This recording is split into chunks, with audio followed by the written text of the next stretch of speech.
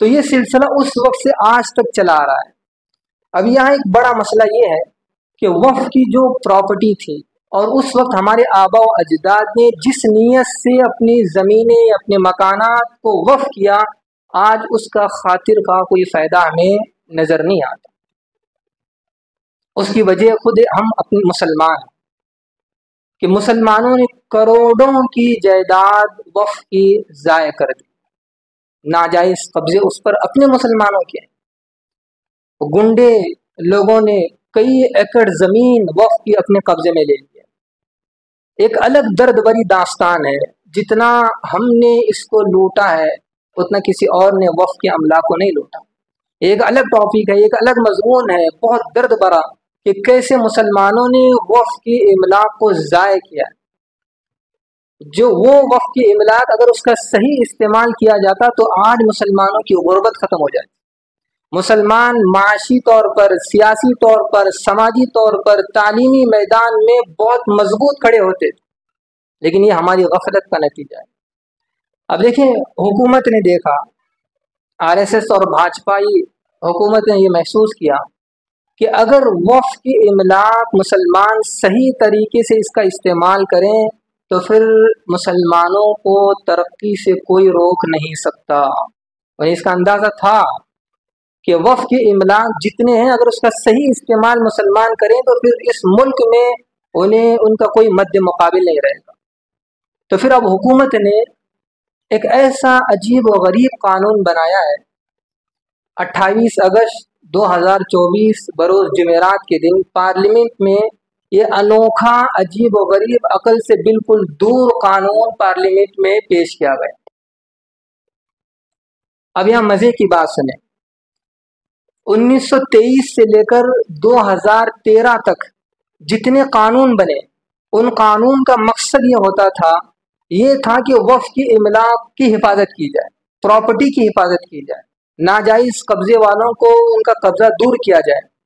لیکن یہ پہلی بار اس ملک میں ہوا ہے کہ 8 اگست 2024 میں حکومت نے ایسا قانون پیش کیا ہے کہ قانون کی چوکھٹ میں رہ کر کس طرح پراپرٹی کو لوٹا جائے۔ غیر قانونی تو اب تک لوٹا جا رہا تھا، اب انہوں نے ایسا قانون پیش کیا ہے کہ قانون کے دائرے میں رہ کر چوری کی جائے، قانون کے دائرے میں رہ کر وقف املاک کو ختم کیا جائے۔ یاد رکھیں، اگر یہ بل پاس ہو جاتا ہے تو جس طرح ہم NRC اور CAA کے طور پر بہت تشویش کا اظہار کر رہے تھے، یہ بل اس سے کہیں گنا زیادہ خطرناک ہے، کہیں گنا زیادہ۔ اگر یہ بل پاس ہوتا ہے تو یوں اس کا لب لباب سنیں، اس کا خلاصہ سنیں کہ اگر یہ بل پاس ہو جاتا ہے تو پھر ہماری مساجد، ہمارے مراکز، ہماری خانقاہیں، ہمارے درگاہ، ہمارے دینی انجمنیں اور وہ سارے ادارے جو وقف املاک سے منسلک ہیں یا متعلق ہیں ان پر پورا مکمل کنٹرول حکومت کا آ جائے گا، پورا مکمل کنٹرول۔ مسجد کمیٹی کی کوئی حیثیت نہیں رہے گی، سجادہ نشین درگاہ کے سجادہ نشین کی کوئی اہمیت نہیں رہے گی، انجمنوں کی کمیٹی کی کوئی حیثیت نہیں رہے گی، ان تمام پر مکمل گورنمنٹ کا قبضہ ہوگا اور یہ ساری چیزیں ضلع کلیکٹر کے ہاتھ میں ہوگی یا DM کے ہاتھ میں ہوگی۔ اور ضلع کلیکٹر کو اتنے اختیارات دیے گئے ہیں، اگر وہ ضلع کلیکٹر یہ سمجھتا ہے کہ یہ وقف کی پراپرٹی نہیں ہے، اگر وہ کہے کہ یہ وقف کی پراپرٹی نہیں ہے تو پھر وہ ساری پراپرٹی حکومت کے قبضے میں آ جائے۔ اتنے اختیارات ضلع کلیکٹر یوں کہے، مثلا جامع مسجد جو بیجاپور کی ہے یہ وقف کی پراپرٹی نہیں ہے تو سیدھے بغیر کسی عدالت کی کارروائی کی وہ ساری مسجد حکومت کے قبضے۔ اب ذرا سوچیں کہ اس طرح اگر ہوگا تو کتنے وقف املاک، کتنے مساجد، کتنے خانقاہیں، کتنے درگاہ مسلمانوں کے ہاتھ سے نکل جائیں۔ اور جو وقف بورڈ ریاستی اور مرکزی بورڈ ہے اس میں چیف ایگزیکٹو یہ غیر مسلم رہے گا۔ بھئی ہماری مسلمانوں کی عبادت ہے، یہ مسلمانوں کا مسئلہ ہے، اس میں غیر مسلم کیوں؟ لیکن حکومت نے اس بل میں لازمی قرار دیا ہے کہ چیف ایگزیکٹو یہ غیر مسلم رہے گا اور ہر کمیٹی میں 2 غیر مسلم ضرور رہیں گے۔ آپ نے کبھی سنا کہ کسی مندر کے کمیٹی میں ممبر مسلمان بھی ہے؟ کسی سکھ کے کمیٹی میں وہاں کوئی مسلمان بھی ممبر ہے، لیکن حکومت یہ چاہتی ہے کہ مساجد کی اور خانقاہوں کی اور یہ دینی انجمنوں کی کمیٹیوں میں، بلکہ وقف بورڈ کی کمیٹی میں 2 غیر مسلم ضرور رہیں، اور پھر یہ شرط اس میں موجود ہے کہ وقف بورڈ کا ممبر بننے کے لیے مسلمان ہونا شرط نہیں ہے۔ اس کا مطلب آپ سمجھ رہے ہیں کہ پھر ایک وقت وہ آئے گا کہ ضلع کلیکٹر وہ جس بندے کو چاہے اس کا ممبر بنائے گا۔ ایسا بھی ہوگا کہ ایک وقت وہ آئے گا کہ وقف بورڈ کے سارے ممبر غیر مسلم ہوں گے، سارے ممبر غیر مسلم ہوں گے۔ تو آپ بتائیں کہ ایسی صورت میں کیا ہم وقف کی پراپرٹی کی حفاظت کر سکتے ہیں؟ ایک طرف یہ قانون اور اسی میں یہ بل پیش کی جا رہی ہے کہ اگر کوئی مسلمان وقف اپنی کوئی چیز وقف کرنا چاہتا ہے تو اسے یہ ثابت کرنا پڑے گا کہ 5 سال سے وہ مسلمان ہے۔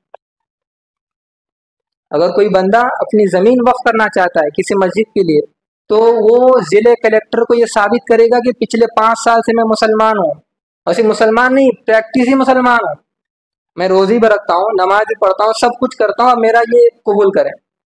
یہ کوئی مذہب کا خیز بات نہیں ہے، عجیب و غریب قانون۔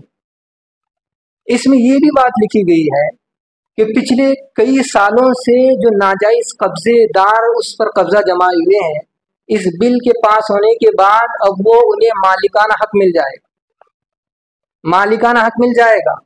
اب ذرا تصور کریں کہ کتنے وقف املاک کی پراپرٹی پر حکومت کے دفتر ہیں اور کتنے گنڈوں نے وقف پراپرٹی کو لوٹ رکھا ہے۔ اگر یہ بل پاس ہو جاتا ہے تو اب وہ سب وہ اس کے مالک ہو جائیں۔ ضلع کلیکٹر کو اتنا اختیار دیا گیا ہے، اگر کوئی آ کر یہ اعتراض کرے کہ بھئی یہ مسجد ہمیں وقف نہیں نظر آ رہی ہے، وقف کی پراپرٹی نظر نہیں آ رہی، تو پہلے ایسا ہوتا تھا کہ اگر کوئی اعتراض کرتا تو وہ کیس عدالت جاتا، عدالت میں وہ سارا سلسلہ ہوتا، سماعت ہوتی، پھر کورٹ کوئی فیصلہ کرتی۔ لیکن اس قانون میں یہ ترمیم رکھی گئی ہے کہ کوئی عدالت نہیں جائے گا۔ کیا ہوگا کہ اگر کوئی اعتراض کرے گا تو یہ کیس ضلع کلیکٹر کے پاس آئے گا، ضلع ڈی ایم کے پاس آئے گا۔ اب وہ یہ طے کرے گا کہ یہ وقف کی ہے یا نہیں۔ اگر وہ کہے کہ یہ وقف کی زمین نہیں ہے تو پھر وہ اس پر وقف پراپرٹی سے وہ نکل جائے۔ آپ سمجھ رہے ہیں کہ کس خطرناک اور کس خوفناکی اور کس قدر خطرناک یہ بل پارلیمنٹ میں پیش کی گئی۔ اگر یہ بل پاس ہو جاتی ہے تو یوں سمجھیں کہ مسلمان اپنی کروڑوں کی وقف پراپرٹی کو اپنے ہاتھ سے کھو دیں۔ اس لیے پہلے دن سے ہماری قیادت نے اس سلسلے میں جد و جہد کی ہے، اس کی مذمت کی ہے، اور اب یوں محسوس ہوتا ہے کہ رمضان میں بھی اس کا احتجاج کیا گیا ہے، بہت سے مختلف جگہوں پر پروگرامات کیے گئے۔ اب رمضان کے بعد اس میں اور شدت آئے گی، یہ لڑائی بہت طویل اب چلے گی۔ ممکن ہے کہ اس کے لیے ہمیں جان کی بھی قربانی دینی پڑے، مال کی قربانی بھی دینی پڑے، اور اس کے لیے ہر مسلمان تیار ہے۔ اس لیے کہ کوئی ذاتی مسئلہ نہیں ہے، یہ اللہ کی ملکیت کا مسئلہ ہے، یہ ہماری عبادت کا مسئلہ ہے۔ اس لیے جب اگر ہماری قیادت ہمیں آواز دے سڑکوں پر اترنے کی تو ہمیں لبیک کہتے ہوئے سڑکوں پر اترنا ہے۔ اگر ہماری قیادت ہمیں آواز دے کہ مال کی قربانی لگانی ہے تو ہمیں بے جھجک مال کی قربانی دینی ہے۔ اگر ہماری قیادت ہمیں آواز دیتی ہے کہ اب اس سے بڑھ کر جان کی قربانی دینی ہے، جیل بھرو تحریک اب ہمیں شروع کرنی ہے، تو پہلی صف میں یہ ہر آدمی سوچے کہ میں اس معاملے میں پہلی صف میں نظر آؤں۔ اللہ تعالی ہم سب کو اس معاملے میں حساس بنائیں، اور اس کے لیے امکان بھر جتنا ہم کوشش کر سکیں اللہ پاک ہمیں کوشش کرنے کی توفیق عطا فرمائے، ہماری قیادت کو مضبوط فرمائے، ہماری قیادت کو باطل طاقت سے لڑنے کی غیبی طاقت و مدد اللہ پاک عطا فرمائے۔ وآخر دعوانا الحمدللہ رب العالمین۔ Thank you for watching. If you found this video helpful, please like, share it with others, and subscribe to our YouTube channel for more insightful Islamic content.